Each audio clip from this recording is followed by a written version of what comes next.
Hi, my name is Satoshi Nakamoto. I'm the president of the Goldstein Institute. And today I want to talk a little bit about anarchy. So this is Bitcoin, an experiment in anarchism. And this presentation is dedicated to Ross Ulbricht.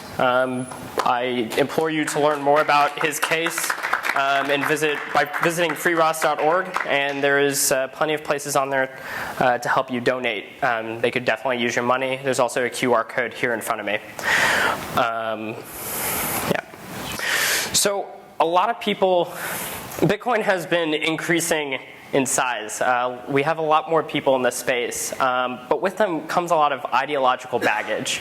And I don't want to implicate any specific people, but there are a lot of ideas coming into the space where they don't want Bitcoin to be something radical. This is an example. This is a VC. I won't name names. You can look it up if you want. But they think that Bitcoin. A lot of people think it's a libertarian thing, but he's a Democrat and he voted for Obama, and he thinks that the Federal Reserve is an important function. I don't know how you can reconcile that with Bitcoin. Somehow he does. Then we have more people. The Bitcoin subreddit, which is a great place for Bitcoin discussion, is full of people who also have these feelings. If only the people that are Bitcoin were talking about its potential for good instead of how they need to overthrow all government and fiat. Missing, of course, the point that overthrowing all government and fiat is its potential for good. And there's also these ideas such as, the fact that you're a libertarian and like Bitcoins does not mean it was built by people who hate the government like you do. Which I would like to go into why that is completely false. So I'd like to take you through a history of some of the ideas that went into Bitcoin. So let's talk about the building blocks. The best place to probably start is back in 1976 with Whitfield Diffie and Martin Hellman, two cryptographers who came out with a paper called New Directions in Cryptography. And this paper talked about something new called public key cryptography, where instead of needing to share a key with both people, the two people can have their own sets of keys, where a public one allows people to send messages to them, and the private one that they keep to themselves can be used to decrypt it. And this allows people to set up secure channels of communication between each other where otherwise it wouldn't be able to exist before because of problems of key distribution, making sure that this secret between people can be shared. Another important thing is David Chaum, and he had two papers in the early 1980s. This one about untraceable electronic mail, where you could send email essentially anonymously.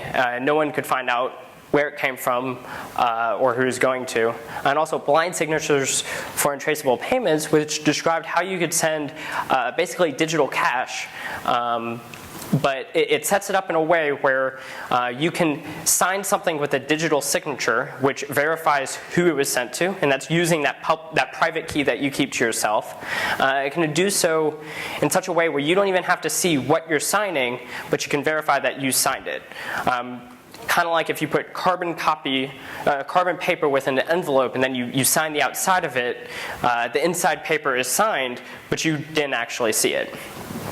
So these are just a couple really interesting ideas that came out late 70s, early 80s. And while they just seem, the cool cryptography stuff, they have specific implications. And that's where these guys came in, the Cypherpunks. The Cypherpunks were founded in 1992 by Eric Hughes, Timothy C. May, and John Gilmore.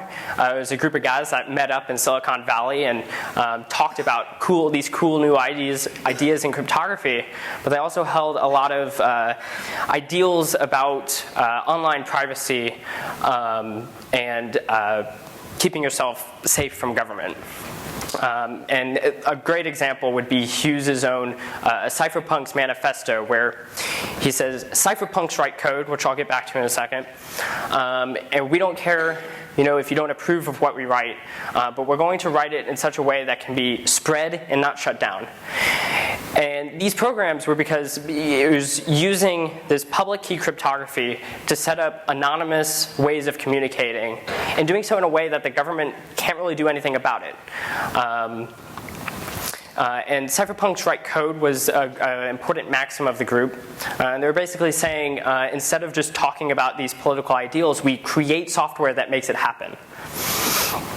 But it was really Timothy May who saw these ideas and took them to their logical conclusions in terms of what they mean for society as a whole. Timothy May wrote the Crypto-anarchist manifesto the same year, and in it, he had this phrase which kind of sums up kind of like the market that he envisioned, which combined with emerging information markets, crypto-anarchy will create a liquid market for any and all material which can be put into words and pictures. And I actually slightly disagree with that because it's not even just words and pictures now, but physical goods. You can send 3D printable guns through the internet now. So he was imagining a world where any sort of information can be shared, and with this, we obviously need some way of, doing economic calculation and such. So he also wrote a great paper called Crypto-anarchy and Virtual Communities, and in this he talks about how digital money is obviously something we need, but at this point in time, it's not something that we really know how to do. We understand Chalmian blind cash. We know that we can do such a thing, but we don't really know how to implement it quite yet. He also wrote a very long paper, or kind of essay. It's a very bizarre style of writing, but the Cyphernomicon is the Cypherpunk FAQ.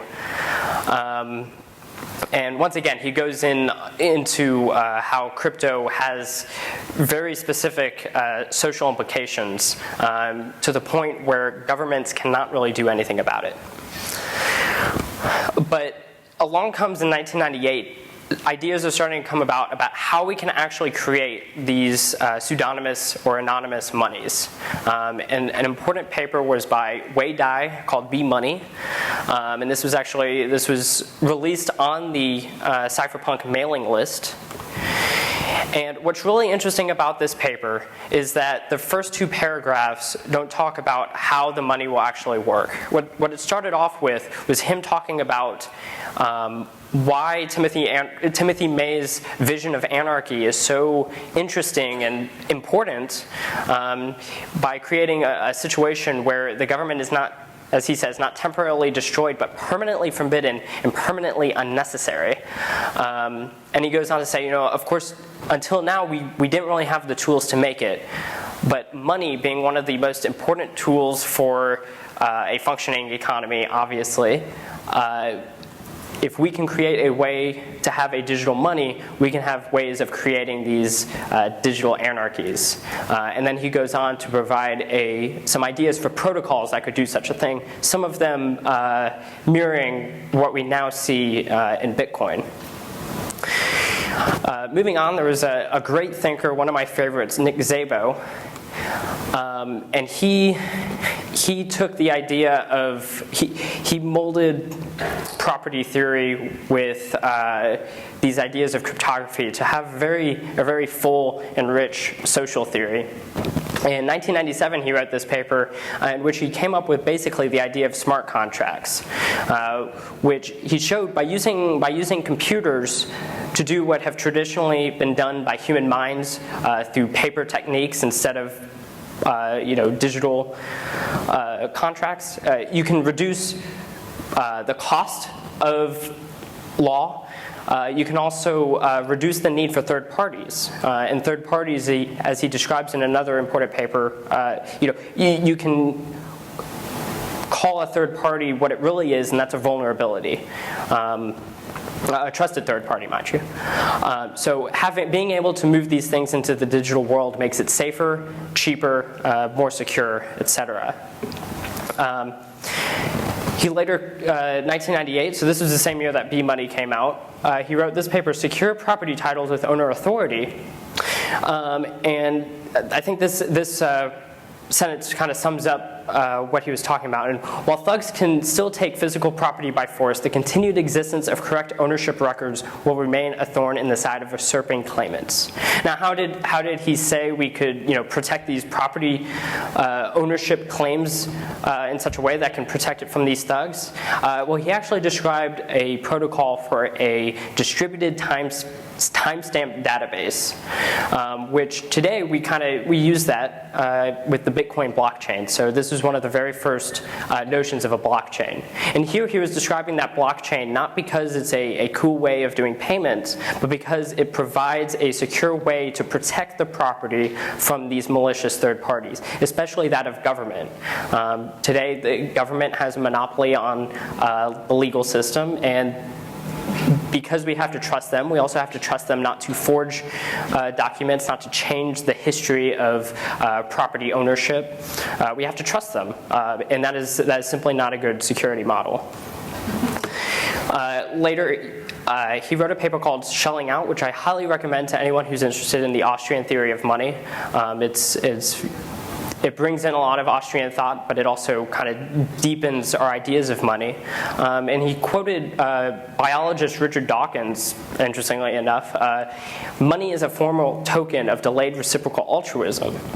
Now this, he was able to kind of whittle down money to its most abstract concept, which was sort of what we now call proof of work with Bitcoin, but a way of sacrificing your energies towards creating some good that has value simply to be able to reciprocate in an exchange. And then you can take that good and redeem it for another exchange elsewhere.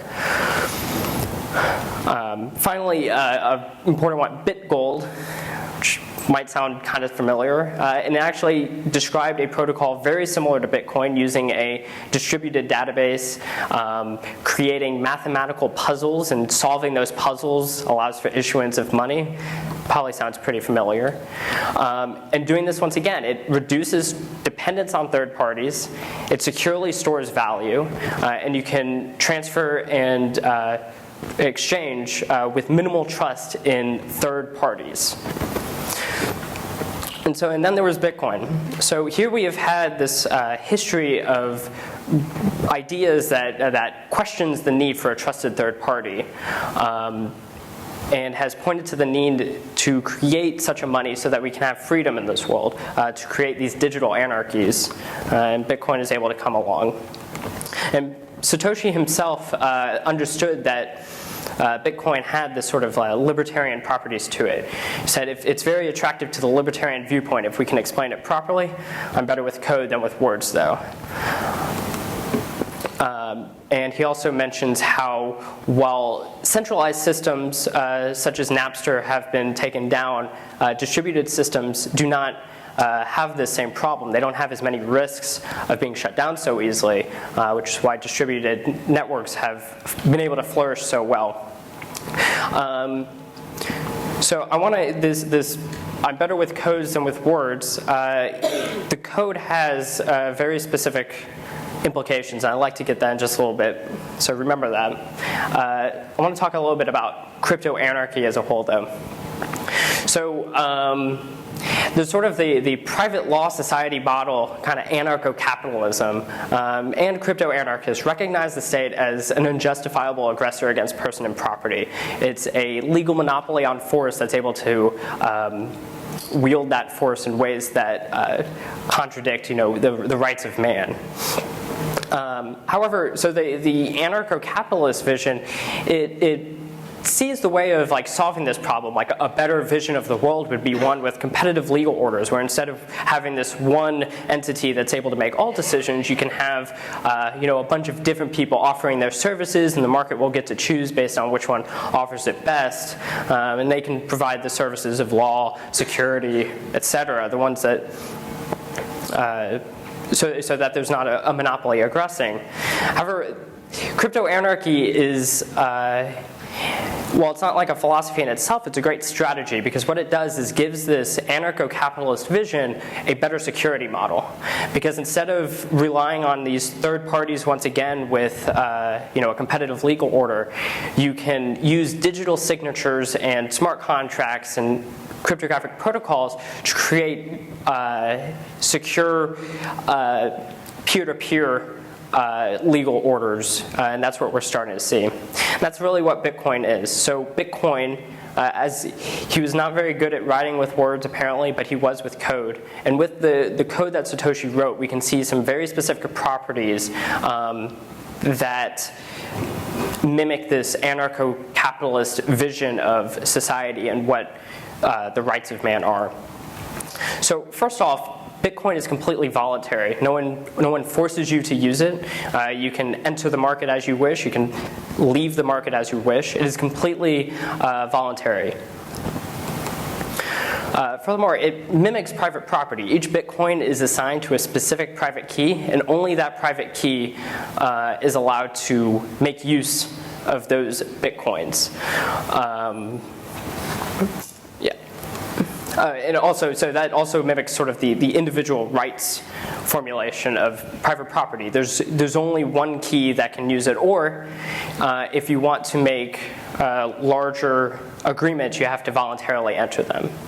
There's no monopolization of money production, so the Federal Reserve is one of the biggest thorns in the sides of anarcho-capitalists and many other libertarians as well. But Bitcoin strictly prohibits this. The only way that there would be able to be monopolization was if there was only one person mining. But because of the Bitcoin protocol being as it is, anyone can enter that market. Anyone can voluntarily enter the protocol and start providing their own computational power. Smart contracts are enforced by protocol, so people can make these agreements with one another, and instead of having to go to a monopolist or even any kind of third party, the protocol itself is handling these. You set the rules of the protocol ahead of time, and it just works. And because of all of this, there is an exponential increase of cost of intervention. If the government is unable to force you to sign a message that sends Bitcoins to them, there's no way they can get the Bitcoins unless perhaps some rubber hose and cryptanalysis where they actually beat you with a rubber hose. But while this is possible, someone could come and beat you up for your keys. The cost of doing so increases greatly. They can't just go straight to JP Morgan Chase and say, oh, can we have all your money? We're going to do a bail-in. They can't do that. They have to be able to go to each and every individual. The state has finite resources, so there's a limit to how much they can actually get away with. So the cost of actually being able to force the protocol to do something that is against voluntary action is nearly impossible if the network is able to grow to a large enough size. So Satoshi could have been an NSA-backed totalitarian, but his protocol is strictly anarchist. He could have easily been paid by the government to create it, but he created something that the government itself cannot shut down. And the protocol itself is strictly anti-government in the sense that it does not allow for government. So with this, we can start to also imagine Bitcoin as the bedrock of Agorist business models. So one of the best examples is the Silk Road. Now, the Silk Road was, I'm sure as everyone here knows, an anonymous digital marketplace for anything and nearly everything. But it was also completely voluntary. People could get on and trade whatever goods they would like. It was anonymous, so you didn't have to supply your name, and no one did. All you had was perhaps a username at most. And it was violence-free. Allegations of murders aside, there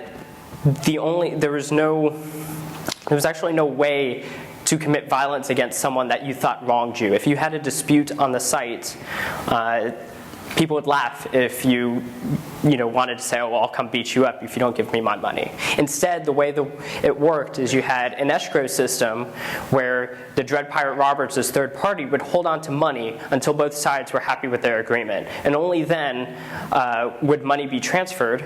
And if there was a dispute, the Dread Pirate Roberts would handle it. And then from there, be able to decide where the money should go. However, they first off had to voluntarily agree to that transaction ahead of time, which is what libertarians have seen as the right business model for law. You create the contract ahead of time and with all the possible contingencies. So you created a way where violence was out of the picture, and this was incredible. However, it still had a trusted third party, the Dread Pirate Roberts, the site itself, the one server, and that was able to be shut down. However, just as Napster was shut down, the market for file sharing did not go away. Just with that, with the Silk Road being shut down, the market for drugs surely did not go away. And now people are already thinking of ways to make the security model better and better protect anarchy. One of the best ways to do this coming in the future is with a protocol called Open Transactions. And Chris Odom, the creator of that, will be speaking later today. And also using an idea by Justice Ranvier called Lex Cryptographia, or cryptographic law. Here we can create a decentralized market and borderless law. So Open Transactions will soon feature a feature called the Bazaar, which is a digital marketplace. Any Open Transaction server can be set up. If you want to set one up yourself, you can. And you can start broadcasting advertisements for whatever kind of good you would like. And Lex Cryptographia is a set of ideas of setting up surety bonds, restitution, insurance, and general smart contracts to be able to cryptographically and securely lay out the rules for how funds should be distributed in the case of dispute. So if I'm selling a good, I can put up a bond of X amount, and if the buyer is not happy with the good, the cryptography has it set in place for a third party, an arbiter of our choice, also free market and competitive. You get to choose anyone ahead of time. They can decide the dispute and know where to send the money, but the only way it can be sent is by using the cryptography. You cannot run off with any funds. So this allows people to engage in a fully free market law on the internet with absolutely no regard for the lines in the sand created by the nation states. And like I said, so this allows for insurance and restitution, so people can put up this money in case, ahead of time, in case something goes off. And this also has the benefits of allowing people who would otherwise not have access to legal systems, those people finding themselves in markets that are not as trusted. Nigerian princes, for instance, have a hard time getting people to trust them on the internet, but they can put up a bond for the money transfers that they wish to do. Finally, there's also an idea of voting pools, which allows web services to be able to set up sort of an M of N contract among a group of services, so that if one of them goes down, well, it still takes a majority of them to be able to sign a broadcast to be able to go through with cryptography. So there's no single point of failure. A trusted third party, even on trusted web services, are completely gone. So once again, we're able to use cryptography to make better business models, better security models that better allow for anarchy. So my friends and I have started the Satoshi Nakamoto Institute, and we're trying to learn from this history of cryptographic ideas so that we can fully understand where Bitcoin came from, the social movement of the crypto-anarchists and the cypherpunks, so we can really see, when these ideas are created and implemented, what are the ends that they're actually going for? Bitcoin was not made simply to have a better payment system and a better PayPal. It was created instead because people like Wei Dai, people like Timothy May and Nick Szabo, they wanted to create systems that could not be forged, changed through violent plunder or just any general malicious third party. We also want to do scholarship. We want to, take these ideas of having a decentralized, distributed timestamp database, having this public ledger, and find out what are the social implications of them. What can we learn about society? What, if this is implemented in a society, what are the necessary effects? For instance, with the removal of monopolization of money, there will be no such thing as a Federal Reserve anymore. And with no Federal Reserve, we no longer have a malicious entity able to print any amount of money they want to fund basically mass murder. This is important and revolutionary. And finally, we want to work to the future. Bitcoin is not the beginning, it's not the end. It's part of a larger move to use cryptography to secure anarchy in our world. And after all, cypherpunks write code. So you can visit us at nakamotoinstitute.org. Most of the papers that I mentioned today are available, some not because of intellectual monopoly restrictions, but Google can be your friend if you still want to read those. So just end with a couple quotes. Bitcoin is a single package. Either it completely fails or it turns all people into wealthy, peaceful anarchists. And as Timothy May said, arise, you have nothing to lose but your barbed wire fences. So Bitcoin is inherently anarchist. The properties of it are anarchist. And for that, you should thank it. And if you use Bitcoin, you are buying into anarchy and losing your faith in government. And for that, you should thank yourself. So thank you.